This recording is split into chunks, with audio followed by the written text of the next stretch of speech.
विशेष सामाजिक विज्ञान यानी सोशल साइंस 14 मार्च का असली वाला पेपर लेकर आ चुके हैं, वो भी पूरे सॉल्यूशन के साथ। तो बच्चों आपको बिल्कुल भी टेंशन नहीं लेना है। यदि आप इस वीडियो को शुरू से लेकर लास्ट तक वॉच करते हैं तो 100% गारंटी है कि आपके सामाजिक विज्ञान में फुल नंबर आने वाले हैं और आप अपनी कक्षा में टॉप करने वाले हैं। तो चलिए बच्चों, बिना टाइम वेस्ट किए सबसे पहले आप देख लीजिए पेपर का फ्रंट पेज आपका कुछ इस टाइप का होने वाला है। एंड यहाँ पे दिए गए बच्चों सबसे पहले निर्देश और जो क्वेश्चन है बच्चों इसके अगले पेज से दिए गए हैं। तो यहाँ पे देखिए बच्चों, सबसे पहले दिया गया क्वेश्चन नंबर फर्स्ट, निम्नलिखित प्रश्नों में से सही विकल्प का चयन कर लिखिए। इसका पहला क्वेश्चन है भारत किस महाद्वीप का हिस्सा है? ऑप्शन नंबर ब करेंगे इसका एशिया महाद्वीप का। दूसरा क्वेश्चन है इलाहाबाद में किन नदियों का संगम स्थल है? ऑप्शन नंबर आ हो जाएगा गंगा यमुना नदियों का। तीसरा प्रश्न है प्रथम विश्व युद्ध कब लड़ा गया? ऑप्शन नंबर आ करना है इसका 1914 से 1918 के मध्य। चौथा क्वेश्चन है संविधान की प्रारूप कमेटी के अध्यक्ष कौन थे? ऑप्शन नंबर बी हो जाएगा करेक्ट, डॉक्टर भीमराव अंबेडकर। पांचवा है भूमि मापने की इकाई है, ऑप्शन नंबर द करेंगे हेक्टेयर। छठवां क्वेश्चन है बंगाल में किस वर्ष अकाल पड़ा था? इसका आंसर हो जाएगा ऑप्शन नंबर आ 1943। तो बच्चों यहाँ पे क्वेश्चन नंबर फर्स्ट हो जाता है अपना पूरा कंप्लीट। इसका फटाफट आप लोग स्क्रीनशॉट ले लीजिए। क्वेश्चन नंबर सेकंड के लिए चलते हैं बच्चों अगले पेज पर। यहाँ पे देखिए प्रश्न 2 है रिक्त स्थानों की पूर्ति कीजिए। पहला क्वेश्चन है ब्रह्मपुत्र नदी को तिब्बत में सांगपो नाम से जाना जाता है। दूसरा क्वेश्चन है कार्ल मार्क्स ने दास कैपिटल नामक ग्रंथ की रचना की थी। तीसरा क्वेश्चन लोकतंत्र नागरिकों का गरिमा और स्वतंत्रता बढ़ाता है। चौथा क्वेश्चन पालमपुर से दूध को निकट के गांव रायगंज में बेचा जाता था। पांचवा प्रश्न है 2011 की जनगणना के अनुसार भारत में साक्षरता दर 74.04% थी। और छठवां क्वेश्चन करेंगे मतदान करने वाले को मतदाता कहा जाता है। तो बच्चों यहाँ पे क्वेश्चन नंबर दूसरा भी हो जाता है अपना पूरा कंप्लीट। इसका भी आप लोग फटाक से स्क्रीनशॉट ले लीजिए। नेक्स्ट देखिए यहाँ पे इसी के नीचे दिया गया क्वेश्चन नंबर तीसरा, निम्नलिखित जोड़ियों का सही मिलान कर लिखिए। एक साइड है आ, दूसरे साइड है बा। पहले नंबर देखिए बच्चों महानदी, तो इसका आंसर करेंगे छत्तीसगढ़ में है। दूसरा बच्चों ड्यूमा रूस की संसद को कहा जाता है। तीसरा देश का सर्वोच्च कानून संविधान कहते हैं। निर्धनता रेखा का आकलन राष्ट्रीय प्रतिदर सर्वेक्षण संगठन। पांचवा है राष्ट्रीय खाद्य सुरक्षा अधिनियम, इसका आंसर हो जाएगा 2013 में। और छठवां है चुनाव आयोग का कार्यकाल 6 वर्ष का होता है। तो बच्चों यहाँ पे क्वेश्चन नंबर तीसरा जो है वो भी अपना पूरा कंप्लीट हो चुका है, सही जोड़ी। इसका भी आप लोग फटाक से स्क्रीनशॉट ले लीजिए। क्वेश्चन नंबर 4 के लिए मूव करते हैं बच्चों अगले पेज पर।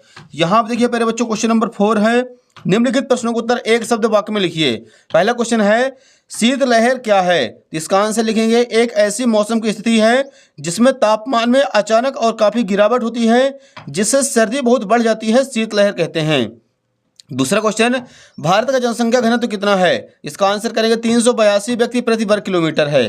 तीसरा बच्चों युंग फोक क्या था? इसका आंसर हो जाएगा नात्सी युवा संगठन था। चौथा क्वेश्चन नेल्सन मंडेला किस देश के राष्ट्रपति थे? दक्षिण अफ्रीका के। पांचवा प्रश्न कार्यशील पूंजी का एक उदाहरण लिखिए। इसका आंसर हो जाएगा बच्चों बिक्री। और छठवां क्वेश्चन है बीपीएल कार्ड किस वर्ग के लोगों को प्रदान किए जाते हैं? इसका आंसर लिखेगा गरीबी रेखा से नीचे के परिवारों को बीपीएल कार्ड प्रदान किए जाते हैं। तो बच्चों यहाँ पे क्वेश्चन नंबर चौथा जो था वो भी अपना पूरा कंप्लीट हो चुका है। इसका भी आप लोग फटाक से स्क्रीनशॉट ले लीजिए। अगला क्वेश्चन देखिए बच्चों, इसी के नीचे प्रश्न 5 दिया गया है निम्नलिखित कथनों में से सत्य व असत्य कथन छांटकर लिखिए। पहला क्वेश्चन है लू शीतलहर में चलने वाली गर्म हवाएं हैं, यह हो जाएगा सत्य।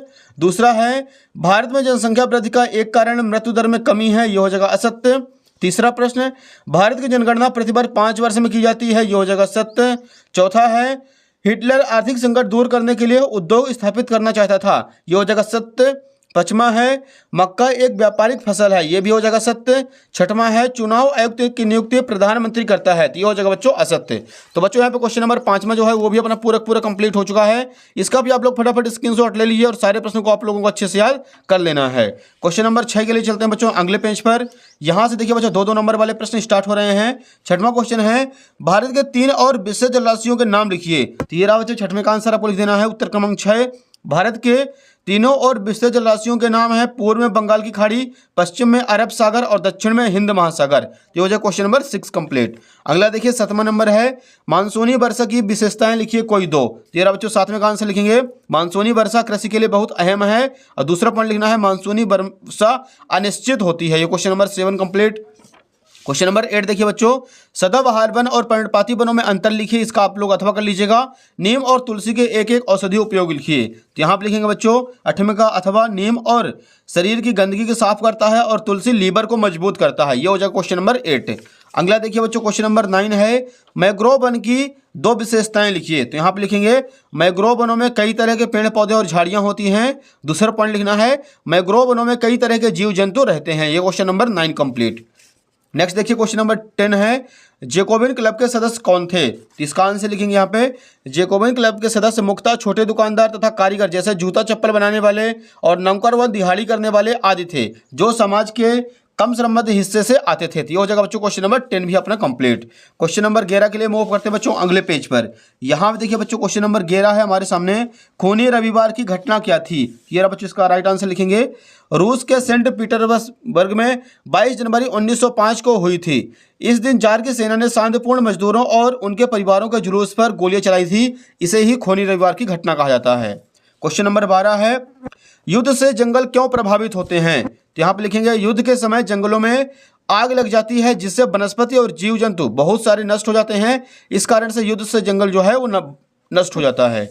अगला देखिए प्रश्न 13 है, वयस्क मताधिकार क्या है? तो यहाँ पे लिखेंगे, सभी नागरिकों को जो 18 वर्ष और उससे अधिक उम्र के हैं, उनकी जाति या शिक्षा, धर्म, प्रजाति आदि परिस्थितियों के बावजूद भी वोट देने के लिए स्वतंत्र होते हैं, वयस्क मताधिकार कहलाता है। क्वेश्चन नंबर 14 है, पंथ निरपेक्ष संविधान क्या है? तो यहाँ पे लिखेंगे बच्चों इसका आंसर, भारत सरकार धर्म के मामले में तटस्थ रहेगी और सभी धर्मों के प्रति निष्पक्षता का भाव रखेगी, इसे धर्मनिरपेक्षता कहते हैं।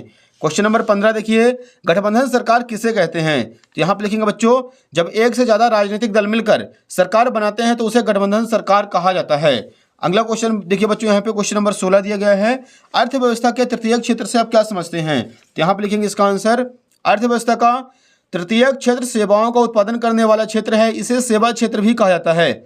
इससे शिक्षा, स्वास्थ्य आदि सेवाएं भी इसमें शामिल होती हैं। यह हो जाएगा question number 16 complete. Question number 17 के लिए चलते हैं अगले पेज पर। यहाँ पे देखिए 17 नंबर है, मानव पूंजी निर्माण में स्वास्थ्य की भूमिका क्या है? तो यहाँ पे लिखेंगे, मानव पूंजी निर्माण में स्वास्थ्य की अहम भूमिका होती है। यह न केवल व्यक्तियों की शारीरिक भलाई को दर्शाता है बल्कि समाज में पूरी तरह से भाग लेने की क्षमता को भी दर्शाता है। यह हो जाएगा क्वेश्चन नंबर 17 कंप्लीट। अगला देखिए बच्चों, यहाँ पे क्वेश्चन नंबर 18 जो है, यहाँ से 3-3 नंबर के क्वेश्चन स्टार्ट हो रहे हैं।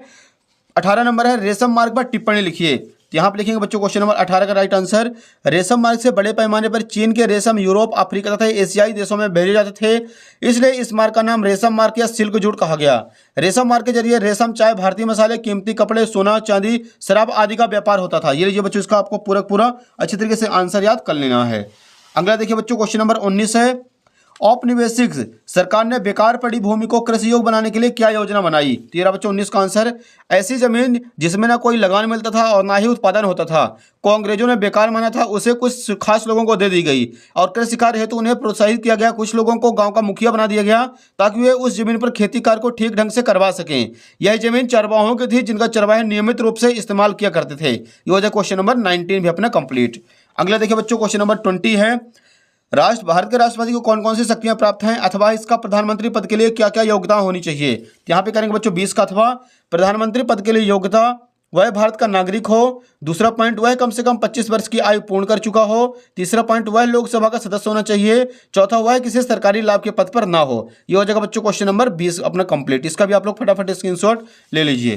क्वेश्चन नंबर 21 के लिए मूव करते हैं बच्चों अगले पेज पर। यहाँ पे देखिए पहले बच्चों क्वेश्चन नंबर 21 है हमारे सामने, भारत के मानचित्र में निम्नलिखित को दर्शाइए। मालवा का पठार, लक्षद्वीप, चिल्का झील, कंचनजंगा, अथवा दिया गया इसका, भारत के मानचित्र में निम्नलिखित को दर्शाइए। छोटा नागपुर का पठार, अंडमान निकोबार द्वीप समूह, सतलज नदी, भारतीय मरुस्थल। तो बच्चों इनका आंसर आपको स्क्रीन में दिख जाएगा। अगला देखिए बच्चों प्रश्न क्रमांक 22 है, भारतीय संविधान द्वारा नागरिकों को कौन कौन से अधिकार दिए गए हैं, किन्हीं 4 को समझाइए। ये रहा बच्चों उत्तर क्रमांक 22, भारतीय संविधान द्वारा नागरिकों को निम्न मौलिक अधिकार दिए गए हैं। पहला समानता का अधिकार, आप लोग यहाँ पे देख लीजिए, इसका भी आंसर साइड में लिखा हुआ है। स्वतंत्रता का अधिकार, स्वतंत्रता के अधिकार के अंतर्गत नागरिकों को भाषण देने, विचार प्रकट करने, देश में किसी भी स्थान पर घूमने की स्वतंत्रता है। शोषण के विरुद्ध अधिकार, इस अधिकार के अनुसार मानव के क्रय विक्रय किसी से बेचकर तथा 14 वर्ष से कम आयु के बच्चों को कारखानों, खानों या किसी खतरनाक धंधे में काम करने पर रोक लगा दी गई है। चौथा, धार्मिक स्वतंत्रता का अधिकार, किसी भी व्यक्ति को अपने धर्म को मानने, उसका पालन करने और उसका प्रचार प्रसार करने की आज़ादी देता है। यह एक मौलिक अधिकार है। तो ये हो जाएगा बच्चों क्वेश्चन नंबर अपना 22 भी कंप्लीट। इसका भी आप लोग फटाक से स्क्रीनशॉट ले लीजिए। लास्ट क्वेश्चन देखिए बच्चों 23 नंबर है, भारत में निर्धनता के क्या कारण है। तो यहाँ आप देखेंगे बच्चों भारत में निर्धनता के कारण निम्न है। पहला पॉइंट, तीव्र गति से बढ़ती हुई जनसंख्या।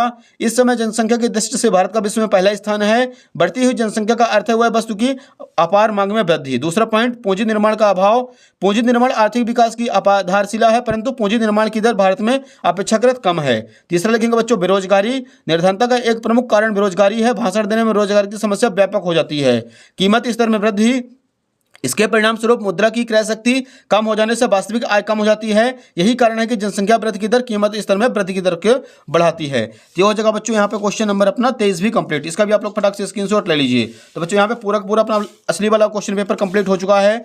आप लोग फटाफट वीडियो को लाइक कर दीजिए, चैनल को सब्सक्राइब कर लीजिए, क्योंकि बच्चों को बाकी सारे विषय जो असली क्वेश्चन पेपर हैं इसी यूट्यूब चैनल पर पूरा सोल्यूशन के साथ मिलने वाले हैं। धन्यवाद।